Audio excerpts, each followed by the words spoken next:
I hand over the session to you, Shereen. Thank you.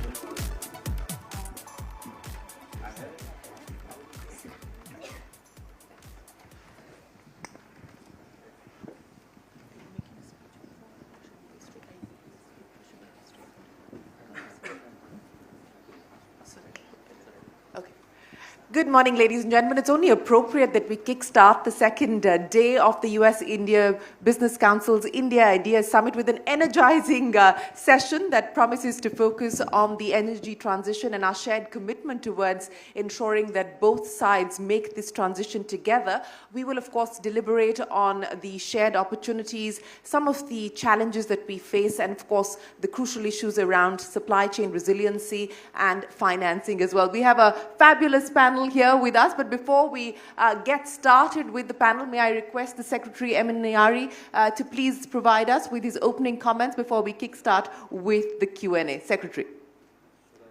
The podium's all yours, sir.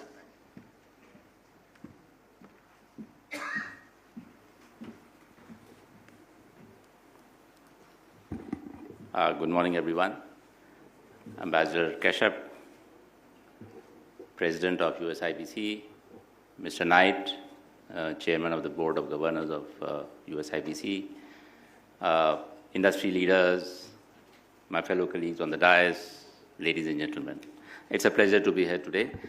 Of course, this is the theme. I think it's quite the theme of this topic. The theme of this session, I think, is very, very topical for India.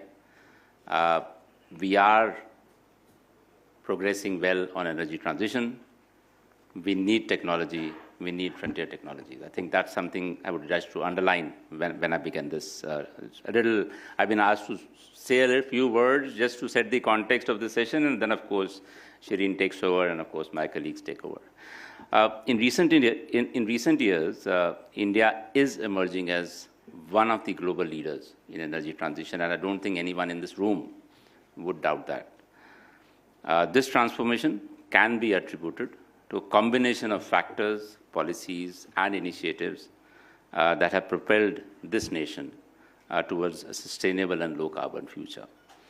The installed renewable energy capacity in the country has increased from 76 gigawatts in 10 years ago, 2014, to almost 200 gigawatt in August 2024, and that's the kind of progress we have made.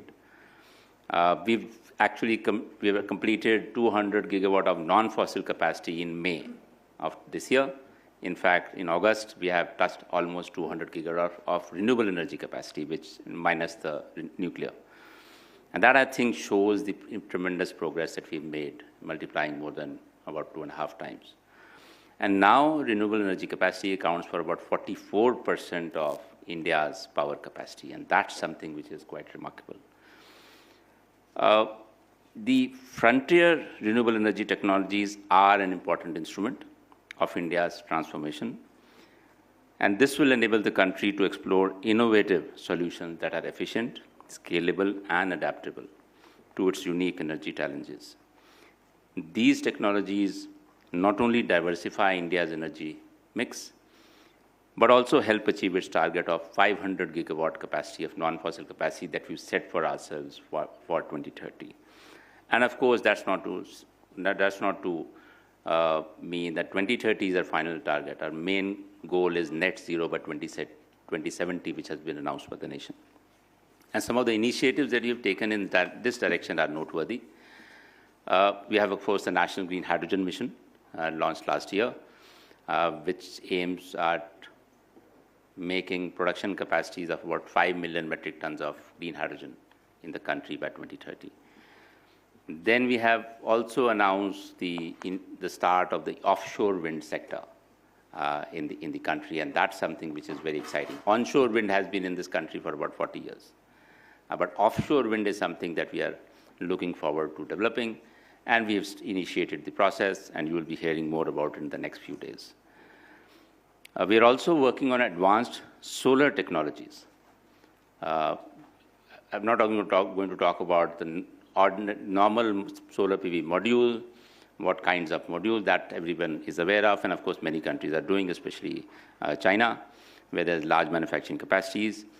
But on the advanced solar technologies is something that even India is looking at. And these include bifacial modules, BIPV, the Building Integrated Solar PV, perovskite technology, and others. We have already developed a 4 centimeter by 4 centimeter perovskite scale of more than 21% efficiency, and we hope to continue this further into not only higher efficiency perovskite, but also scalable industry-level commercial solutions on perovskite cells and modules. Floating solar is already started becoming popular. It's not as prominent as you would like it to be, but now with challenges of land started appearing in at least some of the states, and since we have a large water reservoirs across the country, floating solar is increasingly becoming popular. Other technologies like geothermal, tidal, wave, osmotic, gravity storage, all these are being looked at by our ministry, which is the Ministry of New and Renewable Energy. And that's something, again, we're working on. How do we activate pilot projects in these areas?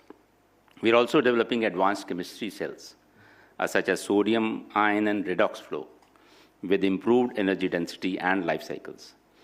While lab-scale battery cells have been developed by IITs and CSIR labs, the prototype battery packs are expected in 1 or 2 years. The deployment of smart grids and energy management systems is enhancing India's ability to manage renewable energy fluctuations efficiently. Artificial intelligence and blockchain-based platforms are being used to optimize energy flow, predict demand, and integrate distributed renewable energy sources such as rooftop solar systems.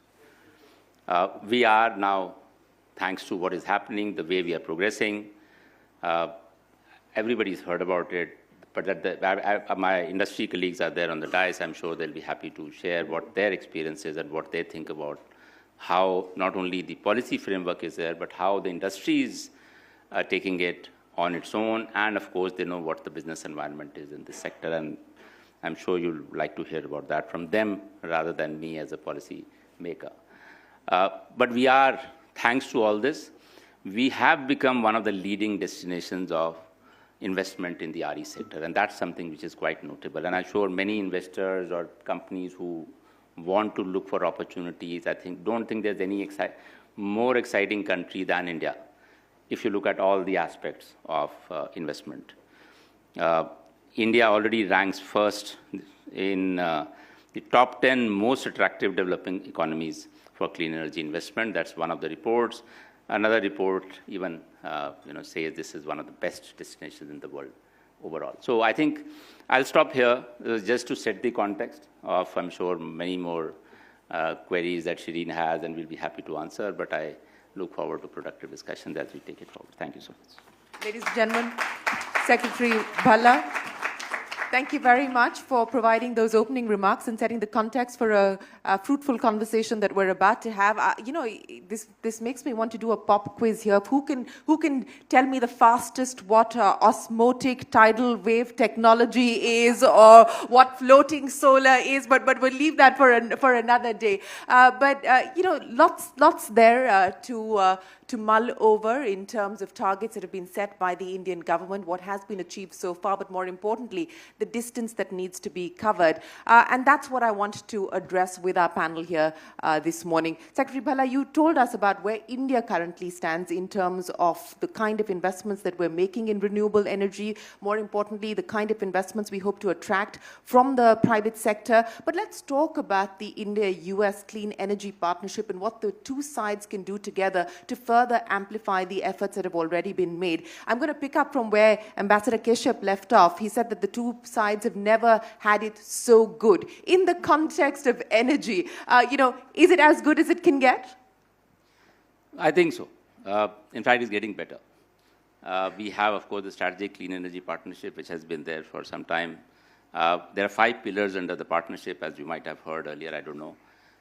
One of the pillars is the renewable energy pillar, and that's kind of led by MNRE on one side and the US side on the other. But that's not all. We've, in fact, last year, building on what has already been achieved under this partnership and the engagement that we have, last year we've launched the India-US Renewable Energy Technology Action Platform, the US RETAP. Again, and this one is actually at the higher level. While SEP, the pillar, of course, the minister, honorable ministers of both sides, and Secretary of Energy and Minister Petroleum chairs it. The pillar is led by the joint secretary level officers on both sides. But under the US RETAP, we elevated it to the secretary level. Now the Deputy Secretary of Energy on US side and Secretary MNRE on this side. And we wanted to identify our priority areas.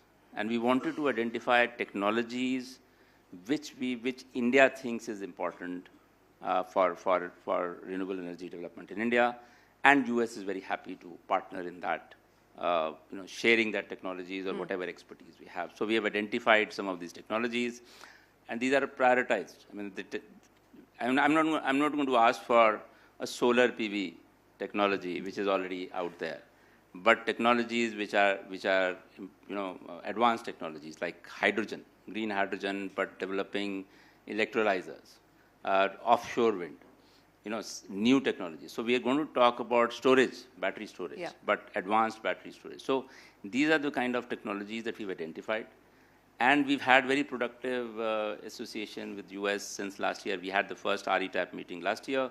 In fact, we just had the second RETAP, India-US RETAP meeting about 2 to 3 weeks ago when the US delegation had come.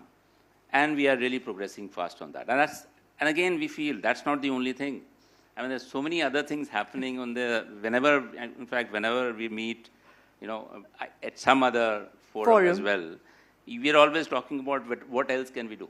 I'll talk to you about what next and what else is likely to be prioritized, but let me get to you, Ms. Kaur, and build on what we heard there from Secretary Bhalla on the points of partnership in the context of the energy transition. He just brought up the issue of technology transfer, and this has been a big issue even as far as the COP discussions were concerned. From a developing country's point of view, especially from an Indian economy standpoint, in the context of new technologies, how critical is this going to be? And, Ambassador Kashyap talked about the fact that trust defines the India-US partnership. Is that going to make it easier when we talk about this challenging and much vexed issue? Yeah, that's a great point. I think that, what I want to talk about a little bit is the trust has been built through partnerships like the Strategic Clean Energy Partnership specifically. I co-chair this specific pillar with the Secretary and with his team, with MNRE, specifically to look at these key elements of renewable energy and what do we do to not only further that trust, but further the elements of progress there. And so some of the areas that we're specifically focused on is being able to nationally and regionally advance this technology. The trust is based on that, right? And some of the elements of that are first grid modernization. What does that look like? Smart grid technologies, for some of you that may be familiar. That's really about creating a more responsive and efficient power system to better integrate RE services, right? So that's one element. We're also looking at deploying advanced energy efficiency technology. That's really about improving appliances such like air conditioners, looking at building practices, looking at industrial processes, and being able to decrease energy use while being able to address emissions and providing economic benefits broadly for the entire country. And one of the great ways in which we're doing this is through the Indian Railways. So some of you may be familiar with this, but we're partnering with Indian Railways specifically under their Energy Efficiency Action Plan, their roadmap. So what is that? It's their roadmap to net zero by 2030. So the goal really here is being able to save on 630 gigawatts, offsetting approximately 500,000 tons of carbon dioxide, which essentially equates to planting 200,000 trees. So that's huge if you look at such a symbol of the country as Indian Railways, and to be able to partner on energy efficiency with such a model, I think is really a step forward and demonstrates the trust between our two countries. And then lastly, I want to highlight the policy dialogue. we're really partnering with states across the board in India, such as Assam, Haryana, Gujarat, MP, Karnataka, Andaman, Nicobar, and we're really looking at addressing the regional energy challenges and the opportunities that exist there, helping us then tailor what our programs look like to a local level. And this really helps us support a strengthened policy environment for some of these goals. And so overall, what we really see is that partnerships like SCEP help us embody our shared vision for a sustainable energy future together. Well, thank you very much, Ms. Kaur, for taking us through where the current priorities lie for the partnership, but more importantly, the roadmap that you're focused on. Deepesh, let me come to you now with the private sector participation, and we heard from both Secretary Bhalla as well as Ms. Kaur on what the governments on both sides are doing. But let's talk about the private sector's involvement. The needs are enormous, the opportunities are significant, the headroom for growth is significant as well. From a solar point of view, and you know what the Tatas are doing in this, you've had, of course, the advantage of being one of the early movers. Where do things currently lie? A lot has changed on the regulatory side. Would you like to see more? What would you like prioritized? So in terms of what we're doing in solar, we've built this massive factory in Tamil Nadu to manufacture solar modules and cells, was funded incidentally by USDFC. This is a 5,000 megawatt plant that produces latest technology panels. What we'd like to see more is that the full supply chain integrity when it comes to solar should be made domestic. And I think that's an area where US and India can partner, especially going down the path of polysilicon. Because the Chinese have really advanced when it comes to technology, not just capacity. And I think that could be a threat, which is where India, US can partner closely. That's one. The other area where India and US can partner closely is to create a vibrant carbon market, which doesn't exist currently. The moment you create a carbon market, investments could happen in India in a much more accelerated fashion. Third, I would say other technologies, like, for example, wind turbines.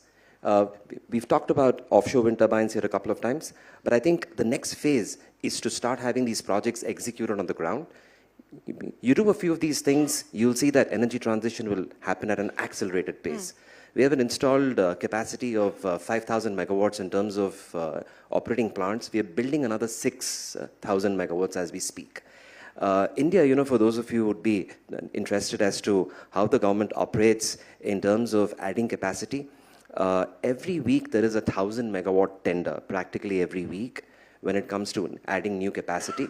And now we're also seeing the advent of battery storage technology coming up in a very, very substantial way. That, I think, is another area for us to collaborate and partner and come up with battery chemistry where we'll have a better control on the supply chain. Otherwise, a lot of this is currently coming in from China. I'll come to you, Deepak, in just a second, but let me get Ms. Kaur as well as Secretary Bhalla to comment on what we just heard there from Deepesh on this issue of the supply chain as well as the aspect of critical minerals that are required to make this energy transition viable as well as realistic. Secretary Bhalla, what is the plan now on that front, especially to take on the threat from China, which is a very real one? The PLI schemes are one aspect of it. The government also intends now to focus on critical minerals as well. Take us through, A, how concerned you are by this, B, what the priorities will be in order for you to be able to cope with this, as well as the partnership with the US and how you can use that to avert some of the risks. In solar PV, for example, I'll give you an example of solar PV first, because that's wind turbine is quite advanced in India, wind turbine manufacturing. So there is something I don't think we have a problem at all. And I have colleagues from GE who would corroborate that. It's in solar PV where we started a bit later than what the world did, and of course we have a lot of module manufacturing now in India, solar PV modules. We also have a thin film technology, which of course is now is operational. But these, for the modules, of course, we've been buying cells from China, and since China is the biggest supplier, that's where the most cells come from.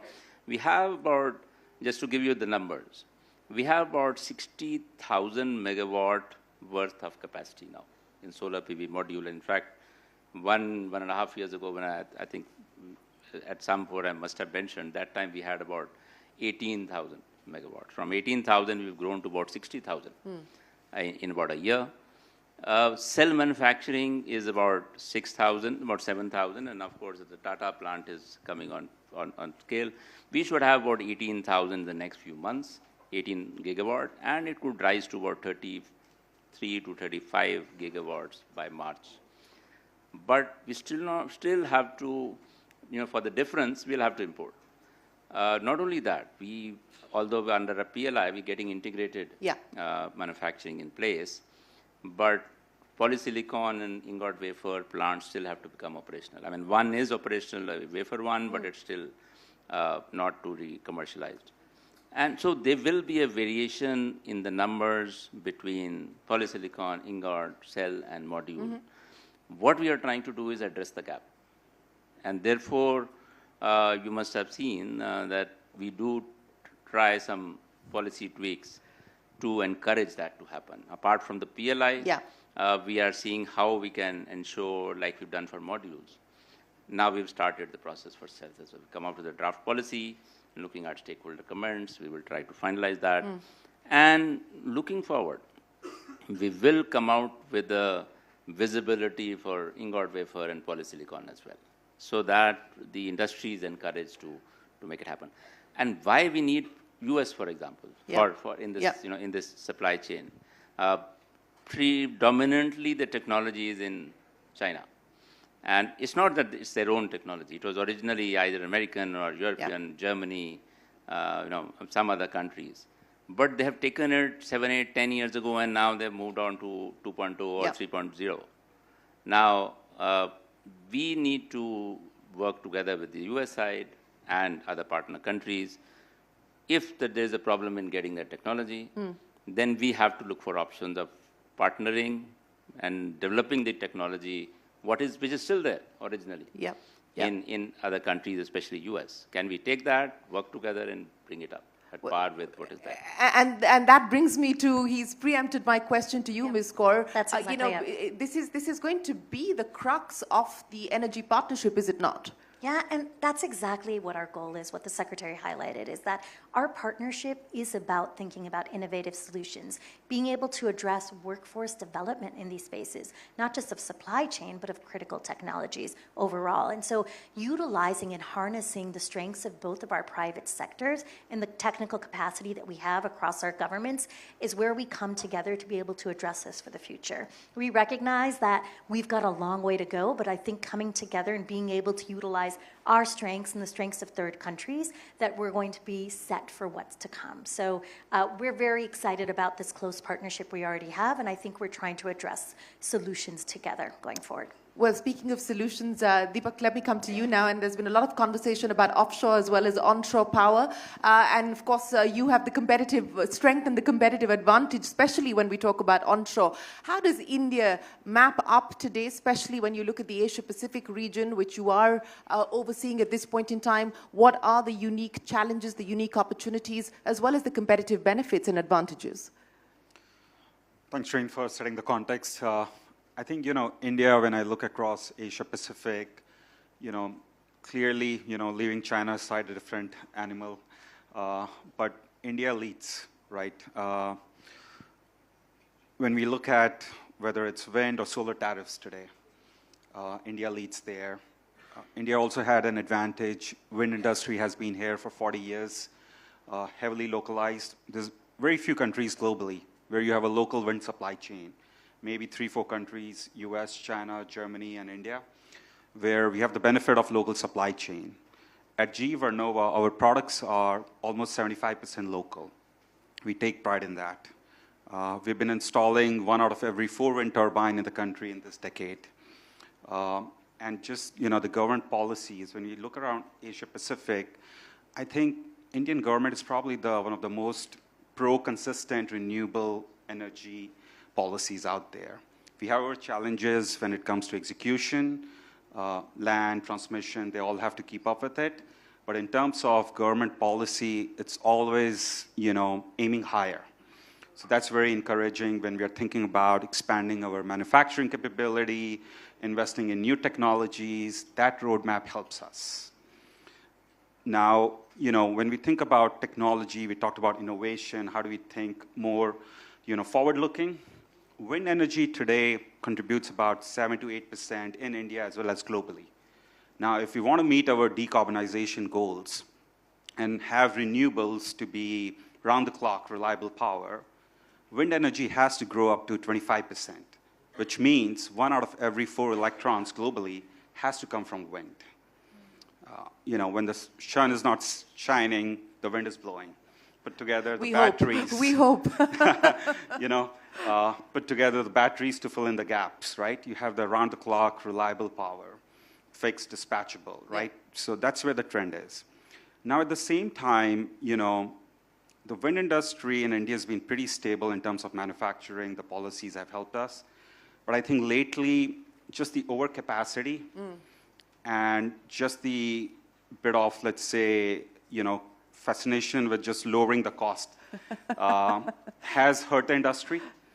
When we think about it at GE Vernova, because we play across energy transition technologies, not just wind, we know we can go through the cycles, but pure wind players from other Western world are literally exiting or pausing. So that's a concern for us as we think about how do we grow in India. We have a dual focus, innovate, make in India for India first. If that works, take it to the globe. So if we struggle on that, I think it's just going to be hard for us to take India to the world. No, that's a fair point. The fascination with driving tariffs lower. Deepesh, you want to come in on that? Because that's something that the solar sector has been through, lived through, survived through, and you have a story to tell, don't you? I think we've come a long way since those days.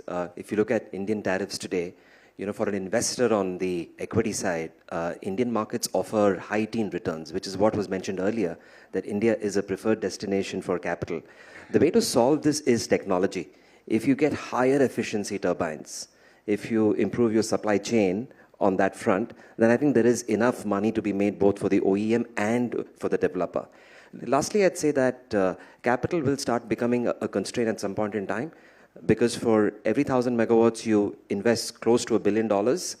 And that's where I believe that a conversation on IRA being made available for a few friendly countries like India, I think if that can be introduced in the construct, I know that you can't think of it today, but if that kind of a model can be made available in that construct, I think it'll go a long way in decarbonizing India as well as the United States. Ms. Kaur, you want to come in on that? Could that be something that we could potentially consider, look at? Is it even part of the conversations today? Currently, we're looking at every possible option, I think, in terms of new technologies and the way we move forward. You know what I would love to highlight, which I think is really important in this larger context, is what we're doing with Africa. And I think that's really important as we think about not just US and India, but we think about US, India, and Africa, and the global scale of what renewable energy looks like more broadly. Which was the big focus of India's G20 presidency as well. It really was, and we had a US-India-Africa dialogue a few months back as well. When we think about leveraging the comparative strengths, we think about the US-India relationship over the past 70 years. We've been able to develop, test, scale so much great innovation, from looking at the green revolution to a lot of our digital technologies right now. And so now we think about what do we do about that scale as we think about Africa. And we think about India's leadership. We've all spoken about the fact that India's leading both on solar, wind, energy efficiency, setting these global standards and truly creating models for the world, right? As the 4th largest renewable energy capacity in the world, and also adding renewables at the fastest rate globally, it really tells us that we need to think about India in a partnership with other countries in the world, right? And I think this is where a lot of the elements that everyone's talked about matters. And so, and with the US stepping in and really thinking about being able to fund and deploy and accelerate a lot of these technological innovations, we think about advancing the global clean energy transition together with India to the broader global stage. And so we have used platforms like the South Asia Regional Energy Partnership to be able to push India's transition to its partners and on a broader stage as well. And we're also looking at things that US has been really successful with, a USAID initiative called Power Africa. Some of you may be familiar with this. This started back in 2013.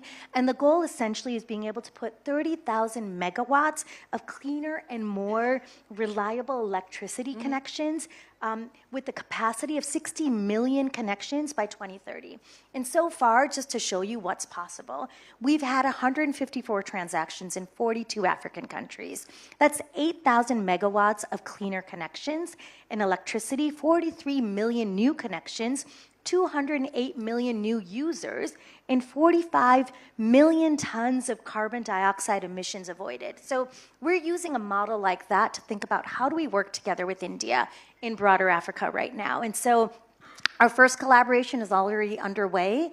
We've started to do this triangular partnership with Tanzania on clean and renewable energy. And this is really focused on sustainable development, on increasing economic growth, and thinking about meeting the broader global development goals. And we're really focusing on Tanzania's renewable energy by utility scale solar, thinking about maintaining and being able to increase a reliable grid and modernizing it. And right now, we have a Tanzanian delegation that's here this week to be able to learn from us. And Indian experts were there in July. And so this really shows you what the potential is about what we can do together as partners for the broader global space, with Africa being a key global partner. Well, that's a very interesting take on what this partnership can deliver for the world. So it's Make in India, or partner between India and US for the world, as far as the energy roadmap is concerned. Secretary Bhalla, you've got the big RE Invest coming up in Gandhinagar. We heard from the minister. In terms of financing needs, in terms of investment, what is the government looking at this point in time in order for you to be able to achieve that 500 gigawatt target that you've set out, and what will the pitch be in Gandhinagar for RE Invest? If you look at our estimate, we are currently at about 200 gigawatt, and we need to reach 500. Our estimate is that, looking at all the aspects, I think we'll need about $400 billion plus for this transition. In the last 10 years, we estimate that we spent about $90 billion. That's the kind of an estimate that we have. So in the next 6 years, we'll need 4 times, literally more than 4 times that amount of money. And that's the kind of difference which is there. We have the opportunity. We have the players in India. We have so many investment, new opportunities coming up. But we may want to make sure that we can bridge the gap. Now, it's not, of course, it's the private sector which has to go around and look for partners, look for people who can invest. What we can do is bring them together. And the RE Invest, the fourth RE Invest, which is starting Monday, is the event where we want to bring everybody together. A lot of these investments will come from, as usual, there will be 30% equity, literally 70% debt. So we are not only looking at the equity investments, of course, many investors are coming in, but you're also looking at debt financing. We want to see how the money market in India can be improved, how bond market can be improved, because you will have to look at all the instruments if you really want to reach that 400 billion.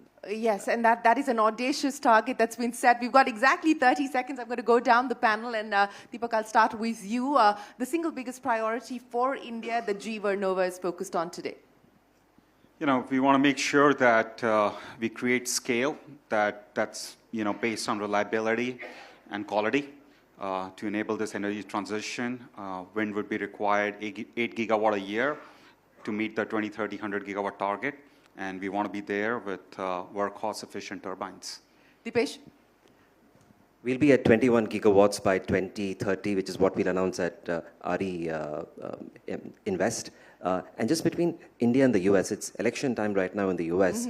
You hear a lot about fracking. You want to hear more about wind, solar, battery, green hydrogen, and so on. I hope that discussion happens. Well, we certainly hope so, Ms. Kaur. I think it's simultaneously working to partner and strengthen what's existing in India while doing trilateral work with third countries across the globe. Secretary Bhalla, I'll give you the final word. Thank you. Of course, we want to make our bilateral relations better. That's number one. We are already working on it. We want to use there's so many aspects where we have the common interest. And both of us agree that these are the priorities which are common between us. I think we need to make sure that we bring out the actual projects or the technology, either research or development, or bringing people together to make it happen. I think that is very important for as far as this forum is concerned. Well, gentlemen and Ms. Kaur, many, many thanks for joining us here to take us through where the partnership currently stands, what can be done to energize it and electrify it further, and more importantly, how both sides can work together between the government and the private sector to ensure that we take this story not just between India and US to each of our own countries and meet our own commitments and needs, but to the world, as you pointed out. Appreciate you joining us. Ladies and gentlemen, a big round of applause for our first panel here this morning. Thank you very much to all our panelists.